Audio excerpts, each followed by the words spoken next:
मध्य प्रदेश के पूर्व मंत्री गौरीशंकर शेजवार ने रायसेन में सिंधिया समर्थकों को सलाह दी है। शेजवार ने कहा है कि बीजेपी कार्यकर्ताओं के साथ सिंधिया समर्थकों को समरसता लाना जरूरी है, तभी उपचुनाव जीत सकते हैं। उन्होंने सांची विधानसभा से डॉक्टर प्रभुराम चौधरी के बारे में कहा कि चौधरी कार्यकर्ताओं से अच्छा व्यवहार करेंगे, निश्चित रूप से उनको जीत भी मिलेगी।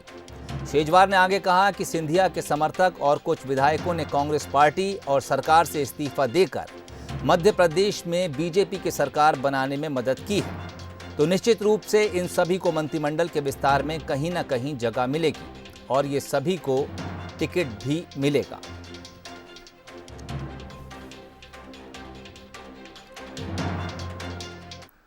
अब ये इन्होंने इस्तीफे दिए हैं तो संभावना ये है कि इनको अपने अपने क्षेत्र से चुनाव भी लड़ना पड़ेगा। भारतीय जनता पार्टी के चुनाव चिन्ह से ये चुनाव भी लड़ेंगे। तो यहाँ फिर मैं ये कहना चाहता हूँ कि एक पार्टी छोड़ के दूसरी पार्टी के चुनाव चिन्ह लड़ने के लिए कहीं ना कहीं हम उस पार्टी के कार्यकर्ताओं से समरसता बैठाना पड़ेगी, उसके अनुशासन को, उसकी विचारधारा को अंगीकार करना पड़ेगा।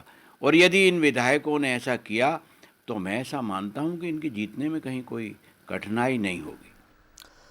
चलिए, समरसता लाना जरूरी होगी, साफ तौर पर यह कह दिया है गौरीशंकर शेजवार जी ने। इस वक्त इस खबर पर चर्चा के लिए हमारे साथ कांग्रेस प्रवक्ता अजय यादव जी और बीजेपी की तरफ से केजी पाठक फोन लाइन पर जुड़ गए हैं। केजी पाठक साहब, आपके पास आना चाहूँगा।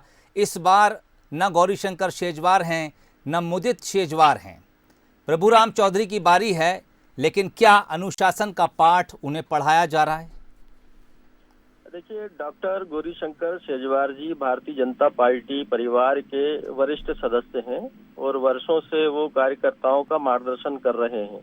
निश्चित तौर पर आज उन्होंने कुछ बोला है तो वह भारतीय जनता पार्टी की वैचारिक प्रतिबद्धता है, उसको ध्यान में रखते हुए बोला है। लेकिन वो 22 विधायक अब भारतीय जनता पार्टी के अंग हैं, सदस्य हैं। जितना अधिकार भारतीय जनता पार्टी पर मेरा, डॉक्टर साहब का या प्रदेश अध्यक्ष जी का है, उतना ही अधिकार उन 22 विधायकों का भी है। और जब नदियों का संगम होता है तो कुछ समय आगे 2-4-5 कदम या मीटर आगे जाने के बाद जिस तरीके से कोई पहचान नहीं पाता कि कौन सा पानी किस नदी का है, उसी प्रकार से वो 22 के 22 विधायक भारतीय जनता पार्टी को अंगीकार कर चुके हैं और वो बलिदान देकर आए हैं। त्याग का उन्होंने एक अनूठा उदाहरण पेश किया है। वो विधायक थे ऑलरेडी, उनमें से 6 मंत्री थे। उन्होंने विधायक पद त्यागा, मंत्री पद त्यागा, बलिदान दिया मध्य प्रदेश की 7.5 करोड़ जनता के हित में, त्याग किया मध्य प्रदेश की 7.5 करोड़ जनता को वो सुविधाएं और न्याय दिलाने के लिए जिनसे मध्य प्रदेश की 7.5 करोड़ जनता कमलनाथ सरकार के समय वंचित हो गई थी। तो पूरे मध्य प्रदेश के साथ साथ भारतीय जनता पार्टी के लिए भी वो 22 लोग अभिनंदन के पात्र हैं। और निश्चित तौर पर जब उन्होंने भारतीय जनता पार्टी में प्रवेश किया है तो हमारी रीति नीति को भी स्वीकारा है। और जो डॉक्टर साहब ने इच्छा जताई है, मेरा मानना है कि वो सारे के सारे 22 विधायक अब एक एक कार्यकर्ता के परिवार के अंग हैं। कार्यकर्ता उनको उसी प्रकार से समझेगा और वो 22 पूर्व विधायक भी प्रत्येक कार्यकर्ता को उसी प्रकार से समझेंगे जैसा पुराने नेता। अजय यादव जी आपके पास आना चाहूंगा। जो प्रतिबद्धता है वो अब दिखाना पड़ेगी उन तमाम लोगों को जो कांग्रेस छोड़कर बीजेपी में आए हैं। किस तरह देखते हैं इस बयान को, क्योंकि एक बड़ा ऐसा नेताओं का ग्रुप है जो कांग्रेस छोड़ के बीजेपी में आया है। क्या सबको प्रतिबद्धता दिखानी होगी, ये बात जताना जरूरी है बीजेपी के लिए? देखिए शोएब जी, मैं अगर आपके माध्यम से बात कहूं तो ये तो एक तरह का आगाज है भारतीय जनता पार्टी में। अभी तो अंजाम में गुलिस्ता क्या होगा ये देखना बाकी है। गौरीशंकर शेजवार जी जिस तरह से हिदायत दे रहे हैं प्रभुराम चौधरी जी को, ये स्पष्ट दिखाता है कि कहीं ना कहीं उन जैसे नेताओं की अनदेखी करके भारतीय जनता पार्टी ने खरीद फरोख्त करके सरकार बनाई है। और ऐसे वरिष्ठ नेता जिनने पार्टी को 40 साल तक खड़ा किया, आज उनकी अनदेखी की जा रही है और बेंगलोर में ही टिकट तय कर दिए गए हैं। और तो और ये छोड़िए, आप कह रहे हैं कि उनका और भाजपा के सभी नेताओं का बराबर हक है। बराबर नहीं है साहब, उनका ज्यादा हक है। उन्हें तो बिना विधायक होते हुए मंत्री भी बनाया जा रहा है, जबकि आपकी पार्टी के तो विधायक भी तरस रहे हैं मंत्री बनने के लिए। इसलिए भारतीय जनता पार्टी में विवाद और बगावत शुरू हो गई है। अभी 2 दिन पहले रायसेन के युवा मोर्चा के जिलाध्यक्ष रघुवंशी जी ने मांग की थी कि मुदित सेजवार को टिकट दिया जाए और प्रभुराम चौधरी जी को टिकट ना दिया जाए। इसी तरह की मांग ग्वालियर, चंबल में, इंदौर में भी विभिन्न नेताओं द्वारा हुई है। साथ ही बालेंद्र शुक्ला और प्रेमचंद गुड्डू जैसे नेताओं ने भाजपा छोड़कर कांग्रेस ज्वाइन कर ली।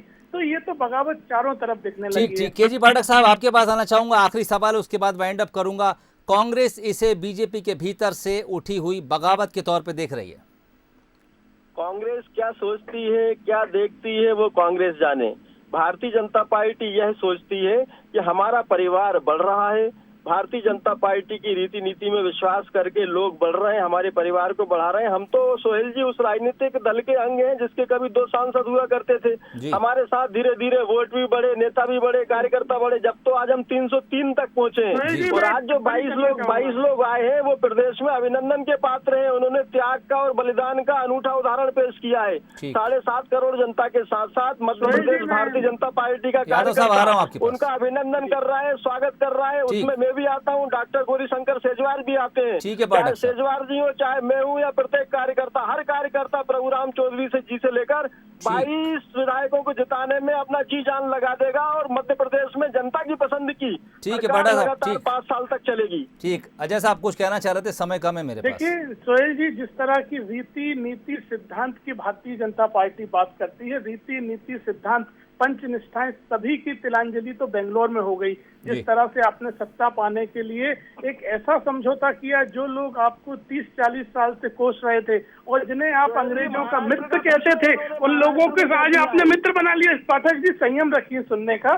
जिन लोगों को शिवराज जी स्वयं कहते थे कि अंग्रेजों के मित्र थे, ये दलाल थे, और भाजपा जिनको कोसती थी केवल और केवल सत्ता के लिए, और आप जनता की बात करते हैं। बताइए, क्या अतिथि विद्वान हो गए परमानेंट? क्या किसानों की कर्जा माफी के लिए आपने बकाया के लिए ले लिया निर्णय? कहाँ है ज्योतिरादित्य सिंधिया जी, कहाँ है उनके नेता?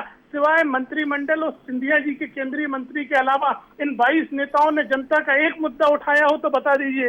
ये केवल खरीद फरोख्त और केवल सत्ता। चलिए अजय यादव जी, जो मुद्दे रह गए हैं बाकी उन्हें लेकर आम चुनाव में जो उपचुनाव होने वाले हैं उनमें चले जाइएगा। बहरहाल इस वक्त बातचीत के लिए बहुत बहुत शुक्रिया यादव साहब आपका और केजी पाठक साहब आपका। तो रायसेन से आपको खबर बता रहे थे, जहां शेजवार की सिंधिया समर्थकों को सलाह सामने आई है। उनका कहना है कि पार्टी अनुशासन के साथ चलें और बीजेपी कार्यकर्ताओं के साथ समरसता बनाए रखें, तभी जीत हासिल होगी। कांग्रेस इस खबर को बीजेपी के भीतर अंदरूनी फूट के तौर पर देख रही है, जबकि बीजेपी का कहना है कि ये पार्टी गाइडलाइन के मुताबिक बयान दिया गया है।